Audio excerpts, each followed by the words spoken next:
ആ ലിസ്റ്റ് ഒന്നുകൂടി കേക്കട്ടെ. ആ ഡൈനിങ് ടേബിൾ. പൂപ്പരുത്തി മതി, 2000 ഓ നിൽക്കും. പൂപ്പരുത്തി അവിടെ ഈട്ടി തന്നെ വേണം. 25,000. ആ സോഫ സെറ്റ്.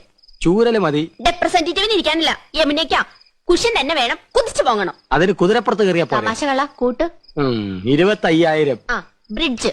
പാലോ അതും വേണോ? അവർക്ക് നടന്നു വന്നാ പോരെ? അതല്ലെന്ന് തണുപ്പിക്കുന്ന ഒരു സാധനം ഇല്ലേ? Fridge 9,000. T V. Black and white പോരെ? ഓരോ കളർ തന്നെ വേണം. 10-20 അടി നീളം വേണം. 10-20 അടി നീളോ? ഇഞ്ചായിരിക്കും. ഇഞ്ച്. ഇനി ഒയറില്ലാത്ത ഫോൺ, അതൊരെണ്ണം മതി. മൊബൈൽ. മൊബൈല്. ഒയറില്ലാത്തോണ്ട് വില കുറവായിരിക്കും. ഇനി അയ്യോ, ഇനി മടക്കല്ലേ, ഒടിഞ്ഞു.